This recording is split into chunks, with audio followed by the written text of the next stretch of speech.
नमस्कार, मैं हूं पंकज सिंह जाडेजा। हमारा उद्देश्य है राष्ट्र से स्नेह, राष्ट्र का सम्मान। अब देखते हैं आज की टॉप हेडलाइन।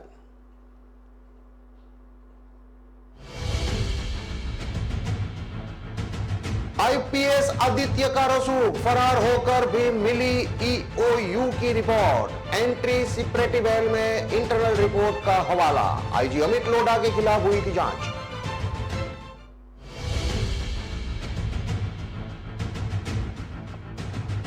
कुर्नी में एआईएमआईएम बिगाड़ेगी महागठबंधन का खेल।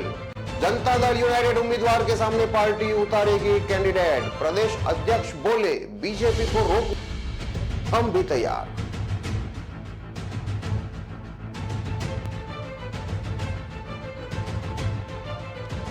बैंक 2 गुना सूद ले रहा है। युवती बोली, मेरा वतन 18,000। स्टूडेंट क्रेडिट कार्ड के सूद में जा रहे हैं 10,000। नीतीश बोले, ठीक कराएंगे अफसर।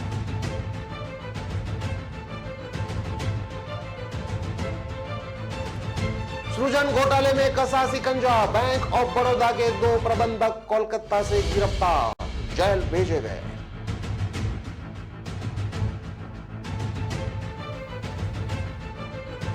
और बिहार के पटना बिहटा में बर्थडे पार्टी में चली गोलियां, 2 लोग हुए घायल, अस्पताल में भर्ती। पुलिस मामले की छानबीन में जुटी।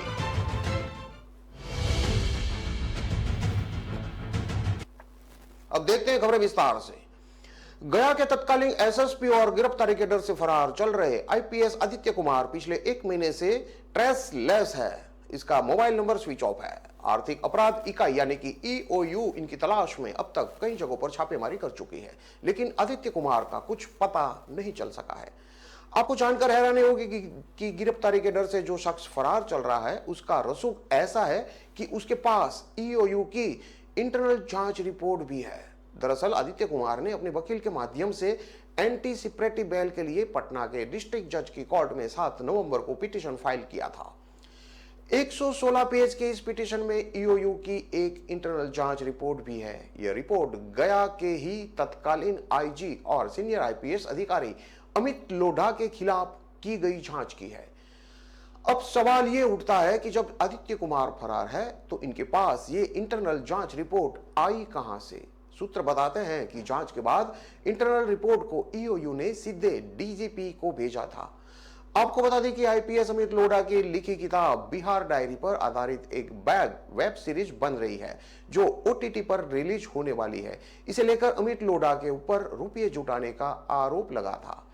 बिहार पुलिस मुख्यालय की तरफ से इस साल 27 मई को इनके खिलाफ इंटरनल जांच करने के लिए एक आदेश बिहार पुलिस मुख्यालय की तरफ से दिया गया था। इसके आधार पर ही ईओयू ने एक स्पेशल इन्वेस्टिगेशन टीम बनाई। फिर उस टीम ने अपनी जांच की। इंटरनल रिपोर्ट तैयार करके ईओयू की तरफ से 18 जुलाई को सीधे डीजीपी संजीव कुमार सिंघल को भेजा गया था। इसी 10 पन्ने की इंटरनल रिपोर्ट को आदित्य कुमार ने अपने एंटी सिक्योरिटी बेल पिटीशन में अटैच किया है। जिस वक्त अमित लोढ़ा मगध रेंज के आईजी थे, उसी पीरियड में आदित्य कुमार गया के एसएसपी थे। काम के दौरान ही इन दोनों अधिकारियों के बीच विवाद हुआ, जो बाद के दिनों में भी बढ़ता चला गया। अपने एंटी सिक्योरिटी बेल पिटीशन में भी आदित्य कुमार ने आरोप लगाया है कि अमित लोढ़ा की वजह से ही उनके ऊपर एफआरआई दर्ज हुई है, जबकि असलियत यह है कि एफआरआई को ईओयू ने दर्ज किया था, वो भी एक साजिश के तहत। डीजीपी को चीफ जस्टिस के नाम पर कॉल कर गया कि फतेहपुर थाना में दर्ज शराब कांड को खत्म कराने के लिए। इस केस में आदित्य कुमार के दोस्त अभिषेक अग्रवाल समेत 4 लोगों को गिरफ्तार करके जेल भेजा गया है। इस मामले में सिर्फ आदित्य कुमार ही फरार चल रहे हैं, जब खुद को गिरफ्तारी से बचाने के लिए फरार आईपीएस ने ईओयू की इंटरनल जांच रिपोर्ट को अपनी ढाल बनाने के लिए इस्तेमाल किया है। गया के तत्कालीन आईजी और सीनियर आईपीएस अधिकारी अमित लोढ़ा के खिलाफ फरार चल रहे आईपीएस और गया के ही तत्कालीन एसएसपी आदित्य कुमार ने बड़ी साजिश रची थी। उन्हें गिरफ्तार कराने की पूरी प्लानिंग रच डाली थी। इसके लिए आर्थिक अपराध इकाई यानी कि ईओयू की गिरफ्त में आया अभिषेक अग्रवाल उर्फे अभिषेक भोपाली का आदित्य कुमार का पूरा साथ दे रहा था। जैसे जैसे आदित्य कुमार उन्हें बताते गए, उनका साथी अभिषेक वैसे वैसे करता गया। साथ ही अभिषेक ने इसके लिए डीजीपी संजय कुमार सिंघल के ऊपर कई बार दबाव बनाया। सूत्रों की माने तो उससे इसके लिए डीजीपी को कॉल पर तो कहा था कि इसके अलावा मोबाइल पर ऑनलाइन हुए चैट भी इसकी पुष्टि हुई है। डीजीपी के साइबर क्रिमिनल के झांसे में आकर भ्रष्ट आईपीएस को क्लीन चिट देने के मामले में एक और खुलासा भी हुआ है। चीफ जस्टिस के नाम से फोन करने वाले साइबर अपराधी का इतना खौफ था कि डीजीपी ने इन्वेस्टिगेशन ऑफिसर को छुट्टी में चेन्नई से फ्लाइट से पटना बुला लिया था। भ्रष्ट आईपीएस को क्लीन चिट देने की इतनी जल्दी थी कि महज 48 घंटे में मामला रफा दफा कर दिया गया। यह खुलासा मीडिया की पड़ताल में हुआ है।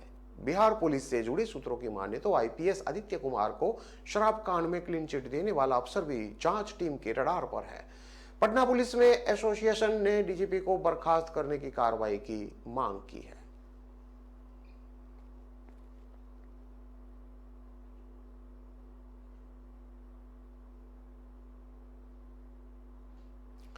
बिहार में असुद्दीन ओवैसी की पार्टी एआईएमआईएम राष्ट्रीय जनता दल के माई समीकरण को धराशायी करने में लगी है। इस पार्टी पर भाजपा को मजबूती देने का भी इल्जाम लगता रहा है।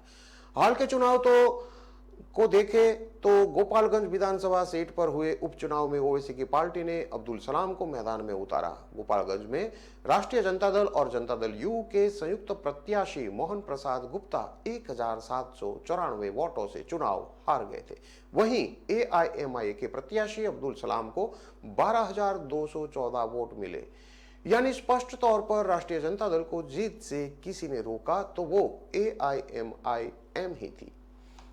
एआईएमआईएम ने यह दिखा दिया कि राष्ट्रीय जनता दल के माई समीकरण में किसी तरह से वह सेंधमारी कर रही है। मुसलमानों में उनकी ताकत कैसी है। अब कुडनी विधानसभा उपचुनाव की बारी है। कुडनी विधानसभा क्षेत्र में मुसलमान वोट 35,000 और यादव 30-35,000 जीतने हैं। सवर्णों में भूमिहारों की संख्या यहां ज्यादा है, ये 40,000 से भी ज्यादा है। कुशवा वोट बैंक 30-32,000, वैश्य 35 से 38,000, पासवान 12 से 15,000 के लगभग है। यहां भी एआईएमआईएम प्रत्याशी उतारने जा रहा है। बिहार विधानसभा चुनाव 2020 पर गौर करें तो जनता दल यूनाइटेड ने जिन 11 मुसलमानों को टिकट दिया था वे सभी हार गए थे। राष्ट्रीय जनता दल से 8, एआईएमआईएम से 5, कांग्रेस से 4 और बीएसपी और सीपीएम से एक विधायक हुए।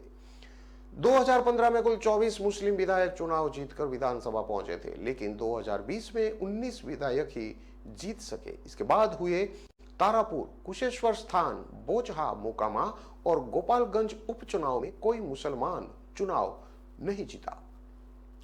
बिहार की मुस्लिम राजनीति में सबसे बड़ा भूचाल तब आया जब एआईएमआईएम के 4 विधायक आरजेडी में शामिल हो गए। कोचाधामन सीट से विधायक मोहम्मद इजहार अस्फी, जोकीहाट से शाहनवाज आलम, बायसी से रुकनुद्दीन अहमद और बहादुरगंज के विधायक अंजार नईमी ने एआईएमआईएम को छोड़ दिया। एआईएमआईएम से सिर्फ उसके प्रदेश अध्यक्ष अख्तरुल ईमान रह गए हैं।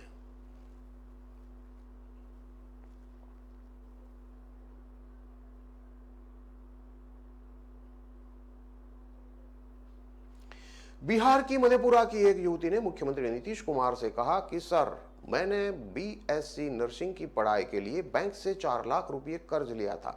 अभी मैं आउटसोर्सिंग के तहत आईजीआईएमएस में नर्सिंग ऑफिसर हूं। मुझे हर महीने 18,000 रुपये मिलते हैं। बैंक मुझसे 10% की दर से चक्रवृद्धि ब्याज जोड़कर सूद के पैसे ले रहा है। हर एक महीने यह करीब 10,000 रुपये हो जाता है, जबकि सरकारी नीति के अनुसार स्टूडेंट क्रेडिट कार्ड योजना के तहत लड़कियों को सिर्फ 1% सूद पर शिक्षा का ऋण मिलता है। आप इसका समाधान कराइए। ये बात सुनकर मुख्यमंत्री चौंक गए। दरअसल इसके ठीक पहले उनके सामने शिक्षा ऋण में बैंकों द्वारा ज्यादा सूद लेने के कई मामले आ चुके थे। उन्होंने अफसरों से कहा, यह सब मुनासिब नहीं है, ऐसा करने वाले बैंकों से बात कीजिए, जल्द कोई उपाय कीजिए, इसे ठीक कराइए। मौका सोमवार को जनता के दरबार में मुख्यमंत्री कार्यक्रम का था। इस दौरान मुख्यमंत्री ने 64 लोगों की शिकायत समस्याएं सुनी, अफसरों से इसे निपटाने को कहा।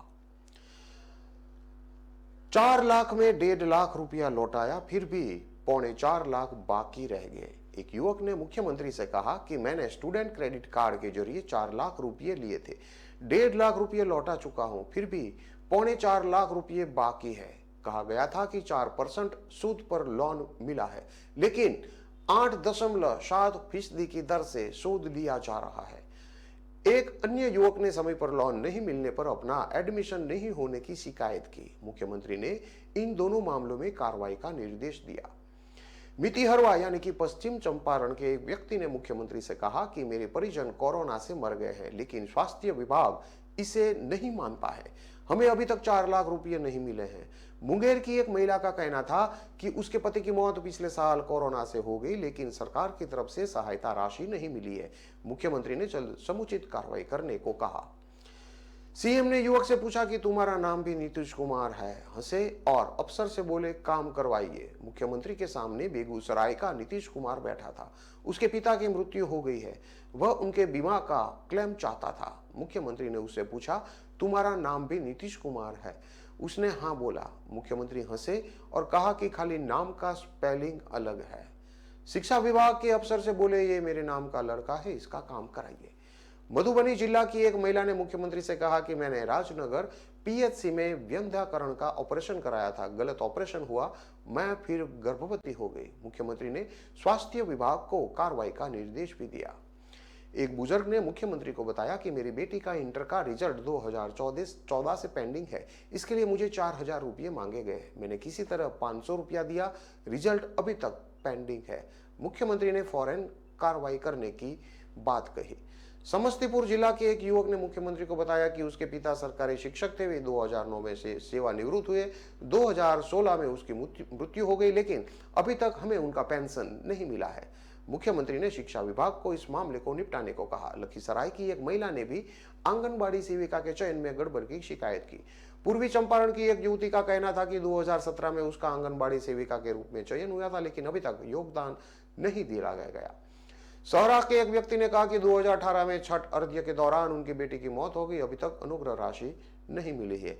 ऐसे मुख्यमंत्री के लोक दरबार में बहुत से लोगों ने अपनी अपनी शिकायतें दर्ज कराई।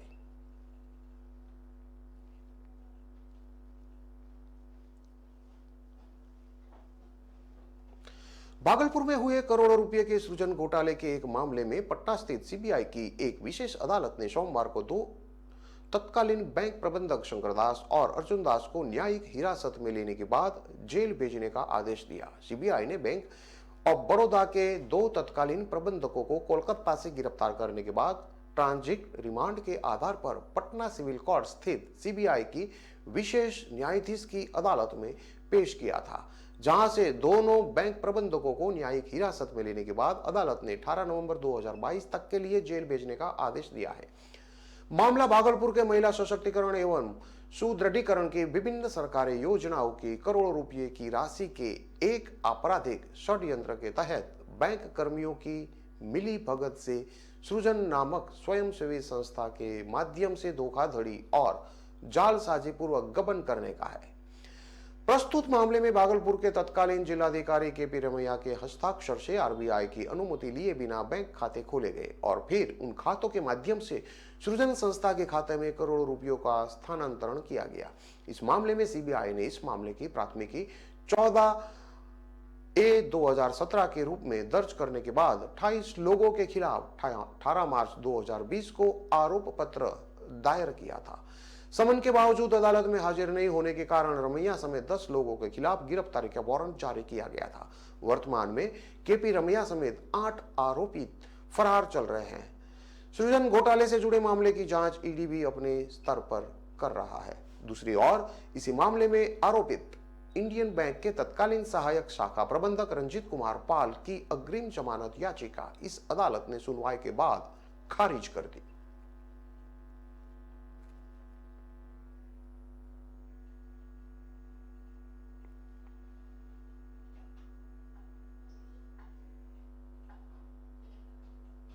खबरों में लेते हैं अब एक छोटा सा विराम।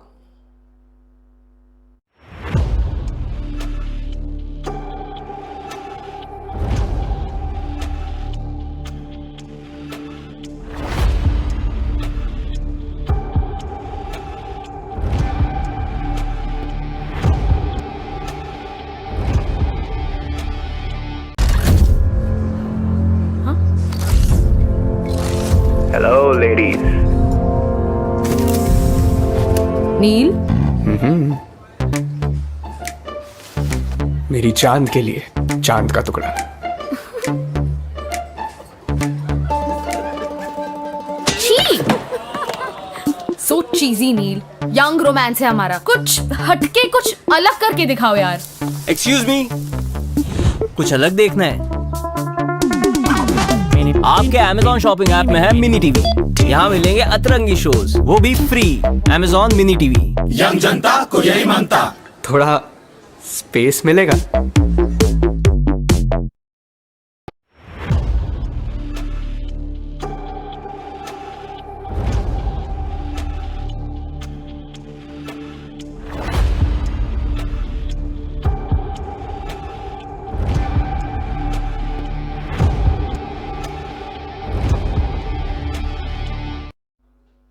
विराम के बाद एक बार फिर से आपका स्वागत है। अब देखते हैं आगे की और खबरें।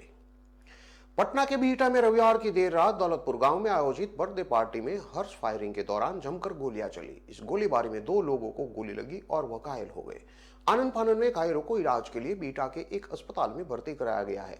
घटना के बाद सोमवार को पुलिस मामले की छानबीन में जुट गई है। घटना के बारे में बताया जा रहा है कि पटना के बिहटा थाना इलाके में बीते देर रात दौलतपुर गांव में आयोजित बर्थडे पार्टी में नाच प्रोग्राम के दौरान हर्ष फायरिंग का मामला सामने आया है, जहां हर्ष फायरिंग की घटना में 2 लोगों को गोली लगी है। स्थानीय लोगों ने आनन फानन में दोनों घायलों को अस्पताल में भर्ती कराया, जहां दोनों का इलाज चल रहा है।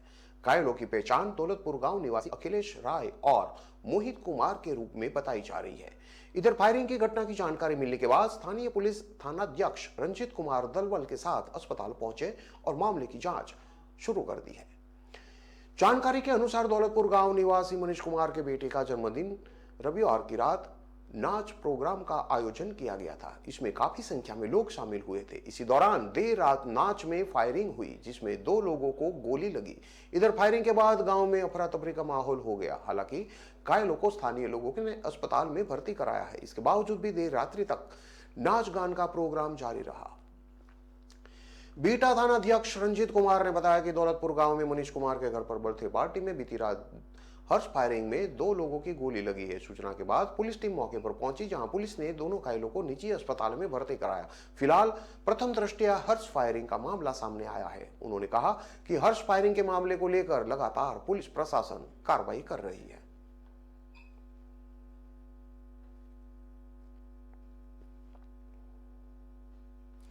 पटना में राष्ट्रपति से सम्मानित लोक गायक ब्रज किशोर दुबे की संदिग्ध हालत में शव मिला है। शव पाटलिपुत्र थाना के तहत अजंता कॉलोनी में फ्लैट के बाथरूम के अंदर मिला है। वहीं यही लोगों को संगीत सिखाया करते थे। लाश पूरी तरह से उल्टी पड़ी हुई थी। पैर गमछे से बांधा हुआ था। पैर में लेकर कमर तक का हिस्सा कुर्सी पर पड़ा हुआ था, जबकि सिर पानी से भरी बाल्टी में डूबा हुआ मिला। लोक गायक ने पैंट और शर्ट पहन रखा था। लोक संगीत के लिए ब्रिजेश कुमार दुबे को राष्ट्रपति के हाथों सम्मान भी मिला था। उन्हें साल 2017 में पूर्व सबसे पहले दोस्त ने देखा। राजीव नगर के गुड़खोड़ रोड में स्थित एक अपार्टमेंट में लोक गायक ब्रिजेश कुमार दुबे का फ्लैट है, जहां वो 2 बेटा, 1 बेटी और पत्नी के साथ रहते हैं। अपने फ्लैट से अजंता कॉलोनी जाकर वो संगीत सिखाया करते थे। संगीत सीखने के लिए अपने दोस्त के साथ मिलकर किराए पर फ्लैट ले रखा था। सोमवार को दोपहर के बाद जब लाश दिखी, उसके पहले फ्लैट में कोई नहीं था। सबसे पहले दोस्त की नजर ही लोक गायक की लाश पर पड़ी। फिर उन्होंने पुलिस को इसकी जानकारी दी। जानकारी मिलने के बाद पाटलिपुत्र थाना की पुलिस मौके पर पहुंची। खुद से जांच करने के बाद आगे की जांच और एविडेंस जुटाने के लिए पुलिस ने एफएसएल की टीम को बुलाया। अब मौके से सबूत जुटाया जा रहा है। पुलिस ने इस मामले में 2 से भी पूछताछ की है। शुरुआती जांच में के बाद थानेदार एस के साई ने बताया कि मामला आत्महत्या का लग रहा है, क्योंकि ब्रज किशोर दुबे फ्लैट के अंदर अकेले थे। कोई दूसरा शख्स यहां मौजूद नहीं था। इनके दोस्त काम से बाहर गए हुए थे। कुछ समय से वो डिप्रेशन में भी चल रहे थे, ऐसी बात सामने आई है। संभावना है कि डिप्रेशन की वजह से उन्होंने आत्महत्या कर ली हो। फिलहाल जांच चल रही है। लाश को पोस्टमार्टम के लिए भेजा जा रहा है। रिपोर्ट आने पर और स्पष्ट हो जाएगा। वहीं इस मामले पर लोक गायक के परिवार वाले कुछ बोल नहीं रहे हैं।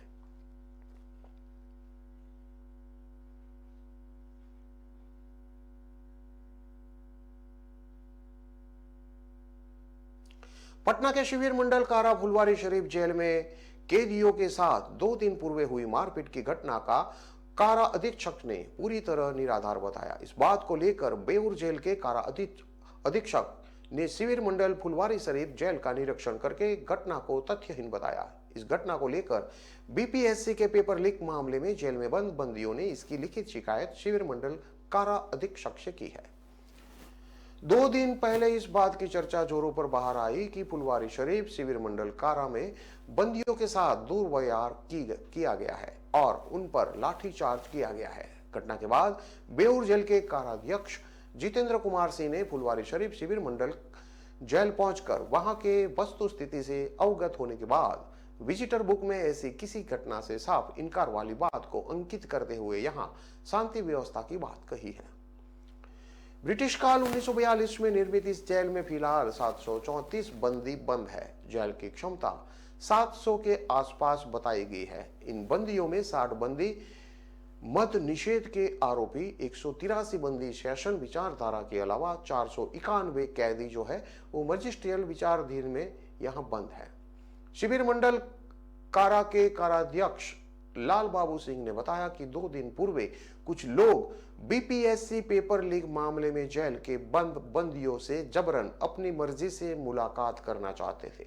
जब उन्हें ऐसा करने से मना कर दिया तो उन्होंने जेल को बदनाम करने की नीयत से इस तरह की अफवाह उड़ा दी गई है कि जेल में बंदियों के साथ मारपीट की घटना हुई है। उन्होंने ऐसी किसी भी घटना से पूरी तरह से इनकार करते हुए कहा कि जो भी बातें कुछ लोगों के द्वारा बताई गई है वह बिल्कुल गलत और तर्कहीन और निराधार है।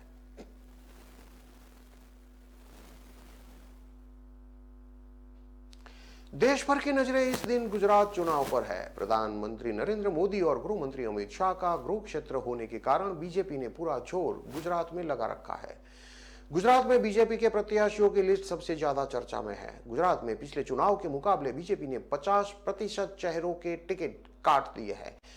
भारी एंटी इनकम्बेंसी के बावजूद बीजेपी की इस स्ट्रेटजी ने राजस्थान के लिए भी सियासी मैसेज दे दिया है।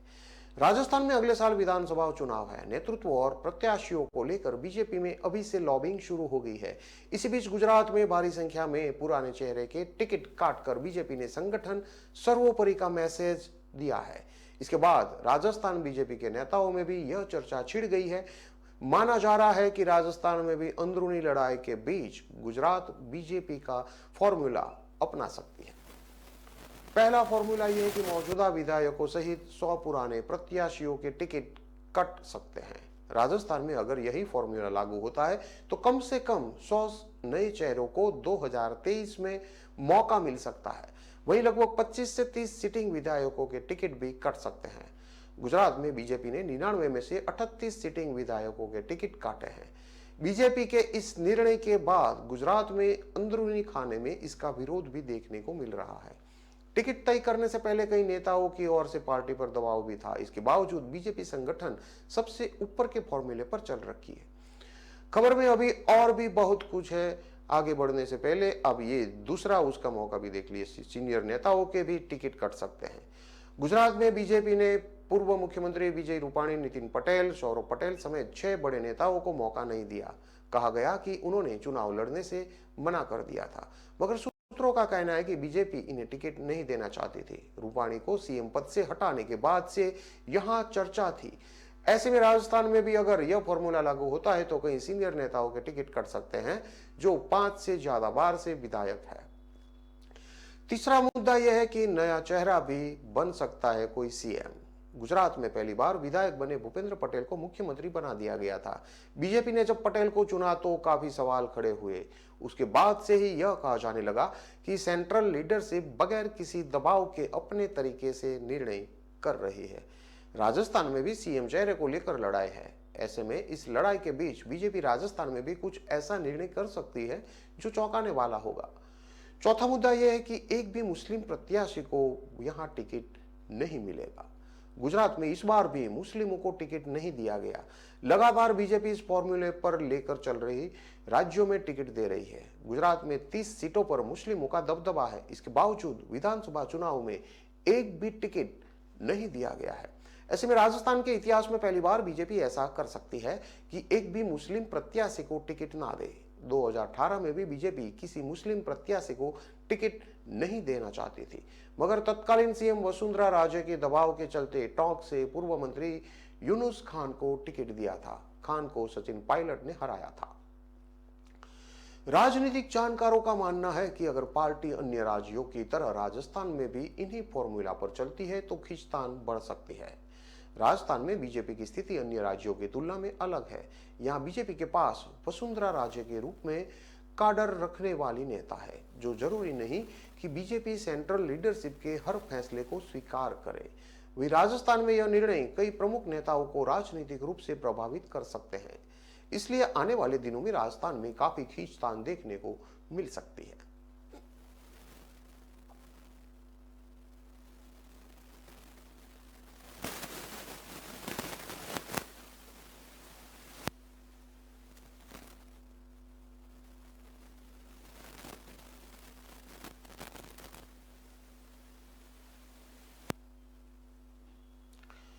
Udaipur Ahmedabad railway line track पर शनिवार रात सुपर पावर 19 डेटोनेटर से हुए ब्लास्ट ने पूरे राजस्थान को हिला दिया है।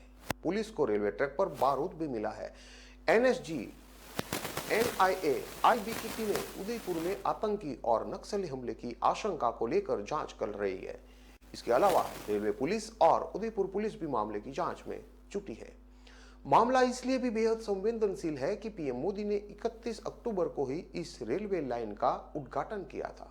G20 की मीटिंग होने वाली है। इसके अलावा धमाके से 4 घंटे पहले ही इसी ट्रैक से ट्रेन भी निकली थी। अहमदाबाद उदयपुर असरवा ट्रेन नंबर 19703 और 19704 रोजाना गुजरती है। ट्रेन गुजरने के दौरान ब्लास्ट होता तो बड़ा हादसा हो सकता था। धमाके के बाद ट्रैक से गुजरने वाली ट्रेन को डूंगरपुर में ही रोक दिया गया। ट्रेन में 665 यात्री सवार। प्राइमरी इन्वेस्टिगेशन में ब्लास्ट के 4 संभावित कारण सामने आए हैं। फिलहाल पुलिस घटना को आतंकी हमले से भी जोड़कर देख रही है। इसकी वजह है कि केंद्र सरकार ने हाल ही में पीएफआई पर बैन लगाया था। पीएफआई नेताओं की भी गिरफ्तारी की गई थी। हालांकि अभी इस बात के ठोस सबूत नहीं मिले हैं। रेलवे के अधिकारियों ने उदयपुर के अलावा माइनस थाने में सुपर पावर 90 डेटोनेटर मिलने पर आतंकी घटना के तहत एफआरआई में विस्फोट के बाद की पूरी स्थिति के बारे में बताया गया है। ब्रिज पर विस्फोट कर देश की सुरक्षा खतरे में डालने की बात को इसमें लिखा गया है। एनएसजी, एनआईए और आईबी की टीमें ट्रैक के साथ ही आसपास के गांवों में भी छानबीन कर रही है। दक्षिणी राजस्थान में काफी समय से आदिवासी राज्य बनाने की मांग की जा रही है। ऐसे में माना जा रहा है कि ब्लास्ट में आदिवासी कट्टरपंथी का भी हाथ हो सकता है। कई बार विरोध प्रदर्शन भी किया जा चुका है। राजस्थान, महाराष्ट्र, गुजरात और मध्य प्रदेश में जनजाति समुदाय से लंबे समय से भील प्रदेश की मांग हो रही थी। 4 राज्यों से करीब 42 जिलों का शामिल कर मांग की जा रही थी। राजस्थान से 28 लाख, गुजरात में 34 लाख, महाराष्ट्र में 18 लाख और मध्य प्रदेश में 46 लाख की इनकी जनसंख्या है। खास करके देखा जाए तो राजस्थान में भी डूंगरपुर, बांसवाड़ा, उदयपुर, प्रतापगढ़, सिरोही, राजसमंद, चित्तौड़गढ़, जालोर, बाड़मेर, पाली से इसकी मांग की जा रही है। उदयपुर में काफी संख्या में माइंस है। कई बार माइंस को लेकर विरोध हो चुके हैं। साथ ही माइंस होने के कारण दुकानों पर भी अवैध रूप से डेटोनेटर बेचे जाते हैं। माइंस से ब्लास्टिंग के जरिए पत्थर निकाले जाते हैं। ऐसे में पुलिस सूत्रों का मानना है कि दुकानों से भी डेटोनेटर लेकर विस्फोट किया जा सकता है। ट्रैक पर डेटोनेटर का रैपर और बारूद भी पड़ा हुआ मिला था। वहां पर किसी तरह का टाइमर और अन्य इलेक्ट्रिक उपकरण नहीं मिले हैं। पुलिस का कहना है कि हो सकता है कि किसी ने शरारत करने के लिए डेटोनेटर से ब्लास्ट कर दिया हो। मामले की इन्वेस्टिगेशन के दौरान चौंकाने वाला सच मीडिया की टीम के सामने आया है। इंटरनेट पर ई-कॉमर्स वेबसाइट पर बम बनाने का सामान ऑनलाइन मिल रहा है। कई ई-कॉमर्स वेबसाइट ऑनलाइन ऑर्डर पर होम डिलीवरी कर देती है। इसके लिए पहले ही फोन करके अकाउंट में रुपये जमा करवाने पड़ते हैं। सुपर 90 डेटोनेटर सहित बम ब्लास्ट का पूरा सामान मिल जाता है। सरकार ने पॉर्न फिल्म दिखाने वाली वेबसाइट को तो बैन कर दिया है, लेकिन बम ब्लास्ट का सामान ऑनलाइन आराम से मिल रहा है। दिल्ली से एनएसजी की टीम के 3 अधिकारी सोमवार सुबह करीब 10 बजे रेलवे ट्रैक पर पहुंच गए। ट्रैक के आसपास टीम ने छानबीन की, कुछ अहम सबूत भी जुटाए हैं। करीब 1.5 घंटे तक वहां के गांवों में भी टीम ने पहुंचकर पूछताछ की है। ब्लास्ट को लेकर एनएसजी, एनआईए, आईबी की अलग अलग टीमें जांच कर रही है। टीमों को किसी तरह का टाइमर, इलेक्ट्रॉनिक उपकरण बरामद नहीं हुआ है। किसी तरह का सीसीटीवी फुटेज भी सामने नहीं आया है। उदयपुर रेलवे ब्रिज पर हुए विस्फोट की जांच एटीएस एसओजी को दी गई है। सीएम अशोक गहलोत ने सोमवार शाम को हाई लेवल मीटिंग करके पूरे मामले का रिव्यू किया है। फिर राजस्थान एटीएस और एसओजी से जांच कराने का फैसला लिया गया था।